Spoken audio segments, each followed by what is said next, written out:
Welcome back to Middlesex Moments, coming to you from Middlesex Community College. I'm Steve Minkler, and joining me now is Dr. Jennifer Hernandez, who is a professor and program coordinator of the Human Services and Social Work Studies programs at the college. How are you, Jennifer? I'm great. Thanks so much for having me today. And Jen, we're actually teaching and learning and working in a really anxious time. I mean, normally college is kind of stressful for our students, but if you throw together an economic dislocation and a health pandemic around the world, this is really extraordinary for our students. I understand last week you had an open forum for some of our students. What were some of the things you were hearing from them? Yeah, we did. We had an open forum where some of our students came in, and I shared the space with a couple of their colleagues from our campus. And some of the conversations that came up were really around the anxiety about what are we doing and the uncertainty. So the uncertainty brings anxiety, the anxiety brings other things. And people were just really talking about how do we stay still in this moment of crisis. Some of the feedback that we discussed included one of the things that I think about so much is that this is a pandemic. And when I say that, I like people to kind of sit still with that for a second, in that we've never experienced this before, nor has anybody in the world. And when we can kind of think about that, we can kind of give ourselves a break in terms of the complexities of what we're trying to figure out. Every single person in our story is trying to figure out what's next, what policies are going to change, what is it going to look like, right? So we can add some normalcy to the idea that we don't know what's going on. And so to honor our spaces and honor our being and honor those around us too, because we can tend to add to our stresses by becoming really frustrated because we don't have the answers. It seems sort of simple just to take it back to what do I have control over and not worry so much about the things that we can't control. Did that topic come up as a starting point for many of the students you were speaking with? Yes, absolutely. The thought is that what do we have control of, right? We don't have control of what's happening around us with the pandemic, but what we do have some control over is what we look at and how we look at our mind, body, and spirit. The philosophy of the Human Services program at Middlesex does include that in an overall concept that we try to have our students really recognize that as future providers, that that's the priority in their lives. When we were looking and talking with students from campus during our open forum, we talked about how do we take some control back with our mind and around our body and around our spirit, so that we can ground ourselves to be okay in the world that we're in with all the things that are going on. Some of the conversation included how do we sleep? Mm-hmm. And so we talked about routines and creating a routine around going to sleep to honor yourself. And I use that word honor yourself quite a bit because I think in a time such as this, that's all we can do. We talked about preparing sleep and preparing routines around sleep. Preparing some of the things we've heard in other local media is making routines during the day. But what I ask students to do is to do it with intent. We talked about all these things that we hear about, but what I'm saying is to slow down a little bit and be intentful about those moments. Pay attention to what's happening around you and what feels good. For example, we talked about sometimes you don't want to take a shower before you go to bed, right? Sometimes people are like, oh, I haven't really done much, so why shall I take a shower? But think about it in terms of honoring your body, in that you're washing away the day, you're giving your body an opportunity to decompress, because when we're working in the day, we're sitting there with our shoulders up, we're getting stressed, and our body has that reaction to that. The nighttime routine of having a nice shower brings your body to a place of respect. It gives your body an opportunity to relax, getting the bedroom ready so that it's cool and dark, getting rid of all those lights, getting rid of the computer screen, the text messaging, all of those kinds of things to start to create a routine to honor and respect your body so that you can get a good night's sleep. What's concerning, we know, is that around this time with such uncertainty too, that depression and anxiety, PTSD, it does increase in terms of symptoms. It becomes this fight or flight that we're experiencing in a constant hypervigilance is kind of what I say a lot. Even something as simple as going to the grocery store is now, we're at this high in our body. Our adrenaline is going. So we're constantly up there. So more than ever, it's important for us to be still and to think about how we can incorporate honoring and respecting the mind, body, and the spirit. Now, you were instrumental in establishing something on our campus called the Listening Lounge, and I'm wondering if you could tell our listeners what the Listening Lounge is and how that's been adapted to this online environment that we're currently operating under. The Listening Lounge is a collaboration with the University of St. Joe's, where we have been able to bring in MSW, Masters of Social Work students who are in their senior years to come in and do their internship hours to provide free counseling services to our students at Middlesex. The unique approach that University of St. Joe's has is that they also bring on a clinical preceptor so that the students who are working towards their MSWs are able to be supervised by a clinical preceptor who is a licensed clinician. Middlesex Community College is really fortunate because our licensed clinician that supervises the interns happens to be a local clinician that's right down the street from us on Saybrook Road. Throughout the semester, we were able to provide counseling services to our students, as I said, free of charge throughout the week.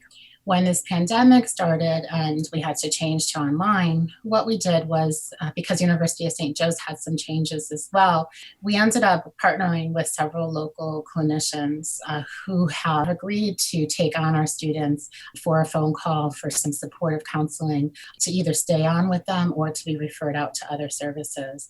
We've had a couple opportunities where students have actually approached us for that service, and we have been able to very quickly get our students connected with local clinicians. I'm really glad that we've been able to continue that as we've tried to continue all of our student support services in this very challenging time and doing it all remotely. What have you heard from students about this distancing from each other? Do they miss seeing each other? They do miss seeing each other. I miss seeing them. I miss seeing faculty and staff from our campus.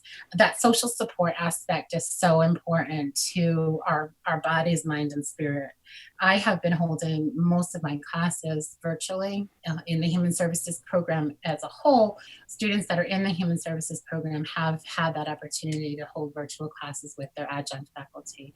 The reason we chose that was because of that understanding of that human connection, the visualization of seeing people, just as others in business settings have done, having virtual meetings, things such as that. We recognize that that meets a human need that's really important. They've definitely said that there is a disconnect from the experiences where they haven't had virtual interactions. They don't feel as connected. Some of the words that I've actually heard that they've actually longed for some of that. Our students seem to be very open to it, as recognized in our open forum, having students that have attended those types of open forums.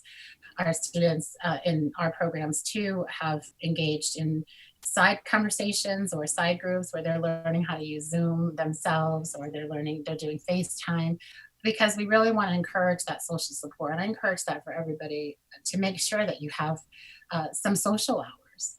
Even with other faculty, we've had social hours where you say, okay, let's meet on Thursday at 4 and, just chat a little bit.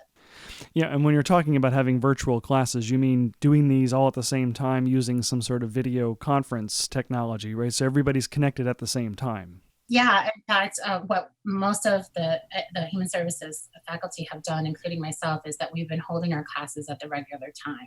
So, for example, one of my classes meets Tuesdays and Thursdays at 9:30. So we meet Tuesdays. We've been meeting Tuesdays and Thursdays at 9:30, and so all of the students can log on, and we've had some really fun with that. We've been able to meet some of our students' children, which I can't help but to think what an amazing opportunity that is, because their children are getting to see their parents going through this work towards their academic goals. And how do we know what seeds are being planted in those young ones' lives, that college is going to be part of their story because they've now seen it. Right. I had a little one come up during class and during her mom's video, and she said, "Oh, my professor is back. I get to see my professor." And so she's like 4. Wow. I think, how fun is that we're planting the seed in their lives too. Then this is the new normal. I feel for so many families that are teaching and trying to get through their children's education while balancing their own. And this is another topic that comes up a lot for our students. How do you do this? One thing that I've said to parents is, please be kind to yourself. What narrative is your child going to have when they look back at this 15, 20 years from now? And this is spoken about in their history books and in their classes, because this will be, right? And so what narrative are those children going to remember? And I try to say to parents for them to hear that this is where they do actually have some control in terms of how that narrative is written for their child. So we have the academics there that are so important, we know, but nobody ever thought that this was really the ideal way for academics to be taught. So we're, as organizations, trying to meet our objectives in terms of course outlines and things, and that goes for the public school systems too. But the home is where people are right now. And moms and dads have to take, that's where they can have their control of how is that narrative going to be written and what are they going to say? What is that story going to be when these kids are 20 and they come back to look at this experience? You know, when I ask that, is it going to be, oh my gosh, I was so stuck to the computer all the time, all I did? Or is it that mom and dad brought some of my schooling to life? And we had the greatest time. I remember going and baking, or I remember going outside and exploring. And so those are the narratives that I ask parents to think about in terms of their pressure to homeschool. And I mean this for our faculty, staff, and our students, because everybody is struggling for varied reasons, and it's their own reasons. And again, we have to honor that. Well, Dr. Jennifer Hernandez, who is a professor and program coordinator in Human Services and Social Work Studies, thank you for joining me today on Middlesex Moments. Thank you so much. And after the break, I'll be joined by Dr. Paul Hylton, who is pastor of Shiloh Christian Church in Middletown, Connecticut, continuing the theme on how we deal with stress and anxiety at this time in our lives and in our history. This is Middlesex Moments from Middlesex Community College.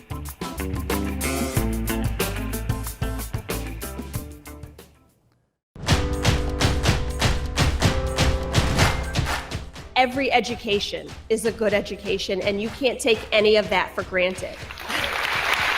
What I learned about community colleges is that the community part is just as important as the college part. And while I went to community college in an attempt to lift myself up, what I found was that I was surrounded by people and we were lifting each other up.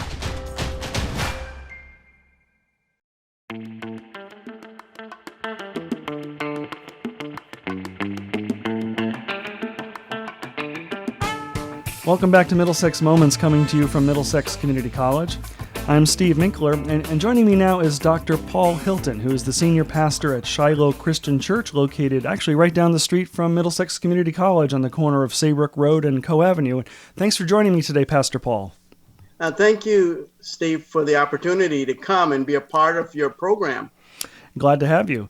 And I have to imagine if schools and businesses and churches are closed, how is the church prepared to stay connected with your congregation in this incredible time that we're all living through? Well, it's very interesting because none of us saw this coming, and our lives were certainly turned upside down over the last month or so. But we have had some things in place already. And so because we had certain multimedia and technology things in place, it has helped us with the transition over the last 4 weeks, especially the last 4 weeks when we were not able to go back into our building and have services.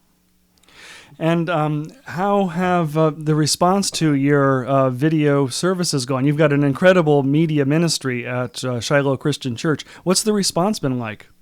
Thank you. Actually, it has quadrupled our attendance. Really? Wow. In terms of the outreach. Just so many people have tuned in to see our program from all over the country, not just here in Connecticut or in Middletown or Middlesex County, but actually all over the world. I have friends in Indonesia, all over Europe that's watching the program, different parts of Africa, as well as across the U.S. and here in Connecticut. So it has certainly widened our appeal and widened our outreach. Mm-hmm. Now, you've been a pastor at Shiloh Christian for over 30 years now, and maybe for folks who aren't quite familiar with your parish, tell us a little bit more about the strong community connections that you all have, as especially you and Donna, your wife, who is a professor at the college, the strong connections you have within our community in the Middletown area. Well, we've been a part of this community for over 30 years. I started pastoring the church back in January 1st of 1988. And I've been involved in the community on many different levels. We feel that it's our calling to do what we can to help the whole man. So we share a holistic gospel. Our church is an interdenominational church, so we have people from a variety of backgrounds. Actually, about 14 or 15 different nationalities attend our church. And we seek to reach people right where they are. So we're involved in the prison ministry, at the hospital, CVH hospital, nursing homes. We work with the soup kitchen. And then we also have an extensive international ministry where we take mission trips overseas as well. We have different ones that we've taken. Last year, we did a medical mission trip to Bulgaria. And we've been working in Eastern Europe now for about 4 years. And so because we have so many different activities, it has helped to draw the congregation closer together through the internet, through Facebook, through YouTube, and through Zoom. Mm-hmm. Through Zoom. Just like this. Yes. So we talked a little bit earlier about how the church is reaching out through Zoom and through the internet and through YouTube presence and trying to keep the community together even if we can't use our buildings. But at this time, it's causing such great anxiety among people, whether it's a worry about getting ill or worrying about family members or, putting food on the table if we've lost our jobs or things like that. And how can we as individual people find a better sense of centeredness through these very anxious times? Recently, I shared actually a little teaching on things you should do to keep you sane and keep you from losing your mind while we are isolating. And I outlined about 25 different things to help us during this time, especially if we're an extroverted type of person. And so for me personally, and also for members of our congregation and people that I share with, I tell people to start each day with a plan or a schedule, because it's extremely important that you have a schedule, you have something in place that will help you transition hour by hour, day by day. Mm-hmm. And so I would tell people to start right there with a plan, with a schedule. And then the first thing I do personally is have a time of meditation and prayer. And the reason I do this is because it helps to center me, to quiet my anxieties, to quiet my fears, and to help me just to get a sense of purpose, a sense of what's going on and how I'm going to tackle this day and all its unexpected text messages, emails, and things like that. Mm-hmm. And I was very inspired by the events over the last couple of weeks where people, mostly from the Jewish and Christian faiths and Muslims as well, gathering together on high holidays in the Christian tradition, Easter and Passover. Yes. For our Jewish friends, and how people were able to reconnect despite physical differences and the inability to come together for worship. And I was very struck by the sermon you delivered on Easter Sunday that talked about this as a time to kind of get back to our roots as human beings and kind of put away those distractions, things you were just talking about, and how this has become an opportunity for us to all kind of rediscover our roots or maybe even rediscover our faith backgrounds if that's what motivates us. Yes, and that is so important. I believe that all of us need to be in touch with who we are. And whether you're an agnostic, an atheist, or a Christian, Protestant, Muslim, it doesn't matter. As long as you have a system that shows that even though we may be vulnerable, we have someone that we can look to. And for believers, for Protestants, we call him God. We refer to him as God and his son, Jesus Christ. And our faith in God, our faith in the Lord Jesus Christ helps to stabilize us and calm us down and help us to get through each day and help us to have a sense of purpose. Mm-hmm. And one of the things that you said in your sermon, you quoted a conversation, I think you said it was from the 1940s by C.S. Lewis, a conversation between the devil and Jesus Christ about the worst of times, but being actually the best of times. Could you kind of... Yes, in 1942, C.S. Lewis, he wrote this. Actually, it was an article, and it was a conversation between Satan and Jesus. And everything that's taking place, which is 80-something years later, you could see it right there in that article. And it's taken from C.S. Lewis, and it's I forget the name of the book. But anyway, it was a conversation that went like this. Satan said, I'm going to just bring the economy down. I'm going to just destroy the entertainment world, the sports world, things like that. And then Jesus' response to that statement was, well, if you do that, I'm going to bring the families together. I'm going to cause people to sit at the table together, people to get reconnected to their faith, people to, get to know who they really are. And so as I shared that, I realized that there were so many similarities between something that was written in 1942 and something and our experience here in 2020. No, absolutely. And I think what's really also inspiring to me is to see the work that we're doing in the city of Middletown to stay together. I participate in a daily call that Mayor Florsheim has, and to hear the work that the police department, the fire department, the hospitals, the churches, the nonprofit sector, to make sure that people are fed and people are housed and people have childcare if they have to go to work. It's extraordinary how Middletown's pulling together, and I'm sure you're a big part of that. Yeah, we were part of the food. We provided the Friday night dinner for many of the people that were homeless. And we are certainly connected to help through counseling. One of the things we did was write cards and sent it to the hospitals, not just Middlesex, but also UConn Medical Center and also Hartford General Hospital, cards for the doctors and nurses, just to let them know that we're praying for them, that we recognize what they're doing and we place a high value on it, and we thank them for their sacrifice to keep us safe and to make us better. Absolutely. So in this time of isolation, it's more important than ever to stay in touch with everybody. Maybe make that phone call or send a note to someone you haven't seen in a long time. Yes, absolutely. Normally, we take it for granted, but now that we are shut in and we have, well, some of us have time. I don't. It seems as if I'm twice as busy now as before. But one of the things we did just to keep there being continuity and a connection outside of just social media, because some of the older people are not on social media. So I went and I purchased a lot of Easter cards, and we sat down and we wrote up a bunch of Easter cards, and we sent it to a lot of people in our congregation just to let them know that we're thinking about them, we're praying for them, and even though we're not together physically during Easter, we want them to know that they're in our prayers. Okay, well that's amazing. So in the short time we have left, if someone wanted to get in touch with Shiloh Christian Church or perhaps participate in worship services even from a distance, how can they do that?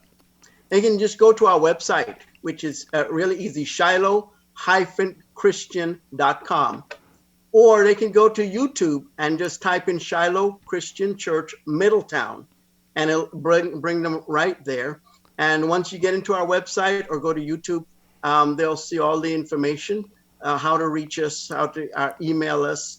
I have also a meeting on Zoom after service in which people connect with us if they want to talk, if they want to have special prayers, and we've been doing this after our online services. Okay, that's fantastic. And we hope, as soon as it's practically possible for the church building itself to reopen, so, we can all be with each other and see each other in person instead of over the computer. That'll be a day we can all rejoice, right? That will be great. That'll be great. All right. Well, Dr. Paul Hylton, who's senior pastor at Shiloh Christian Church, thanks for joining me today on Middlesex Moments. Thank you, Steve. Appreciate it very much. Okay. Have a great day and great week. You too, Paul.